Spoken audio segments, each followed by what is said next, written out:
Studená sprcha. Už len pri tých slovách sa niektorým ľuďom roztrasú kolená a iným naskočí husia koža. A pritom ešte ani nestojíme v kúpeľni. Väčšina z nás si totiž sprchu spája s príjemným teplom, ktoré nás ráno zobudí alebo večer uvoľní. Ale čo keby som vám povedal, že práve studená voda dokáže s telom urobiť malé zázraky? Keď na telo dopadne studená voda, organizmus sa okamžite prebudí. Krvný obeh sa zrýchli, telo začne pracovať naplno a mozog dostane jasný signál. Pozor, ide sa žiť. Nie je to najpohodlnejší pocit na svete, to si priznajme.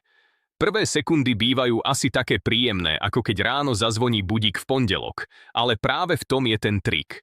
Telo sa učí zvládať krátky stres a postupne sa stáva odolnejším.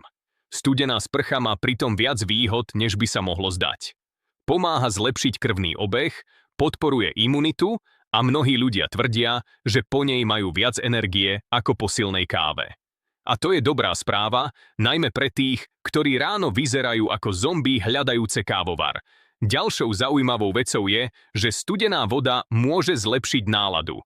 Keď telo zažije krátky chladový šok, začne uvoľňovať hormóny, ktoré podporujú dobrú náladu. Inými slovami, po studenej sprche sa môžete cítiť sviežejšie, ľahšie a niekedy dokonca aj spokojnejšie.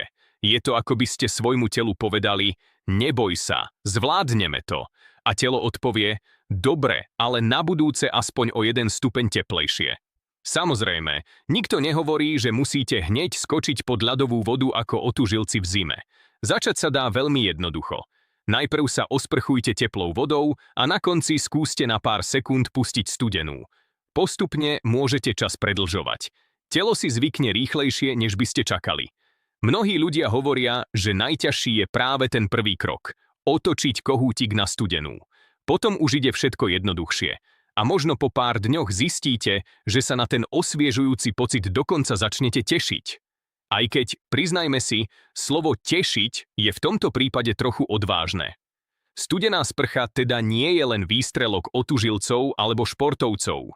Je to jednoduchý návyk, ktorý môže podporiť zdravie, energiu aj psychickú odolnosť. A najlepšie na tom je, že na to nepotrebujete žiadne špeciálne vybavenie.